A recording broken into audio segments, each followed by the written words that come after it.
तिचा अर्थ असा बोलण्याचा की बा जे ग्राहक आहे आपले, आपण जे प्रत्येक व्यक्ती म्हणजे प्रत्येक ग्राहक आहे. मग हे कुठंतरी मी वेगळा ग्राहक असेल, तुम्ही वेगळे ग्राहक असेल, आपल्याला सगळ्यांना ग्राहक म्हणून काही एकच व्याख्या. आज ग्राहक जागतिक ग्राहक दिन आहे. प्रत्येकाची एक समस्या आहे. माझं यांच्या संग कोणतं वैयक्तिक वैर नाही. आणि तुम्ही जे म्हणतात की आपसातले वाद असतात, आपसातले वादही नसतात. पण काही काही गोष्टी अशा सामाजिक वाटतात की त्याच्याविषयी आंदोलन करावं, आवाज उठवावा असं वाटतं. मग माझं असं नाही नाही ऐका ना माझं असं प्रामाणिक मत आहे. माझं यांच्या संग बिलकुल वैर नाही आहे. असं आज शाश्वत सांगतो, एका दालनात सांगतो, तुमच्या दंडाधिकारी तालुक्याच्या अधिकारी यांच्या दालनात सांगतो की ही पॉज मशीनमधून जर पावती दिली तर माझा काहीच रोष नाही. बस याच्यावर उत्तर अपेक्षित द्यायलाच पाहिजे ना.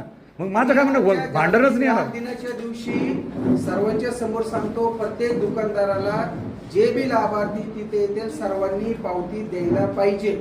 मग हे तुम्ही जर पावती नाही दिली, माझ्याकडे जर अशी कोणती तक्रार प्राप्त झाली, त्या अनुषंगाने मला तुमच्या दुकानावर कारवाई करावी लागणार.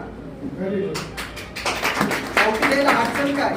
तुम्ही जेवढं धान्य काढता तेवढी पावती निघते, त्याला पावती देऊन टाकायला अडचण काय? मग आमचं फक्त प्रामाणिक एकच मत आहे, पावती द्या, आम्हाला काहीच नको.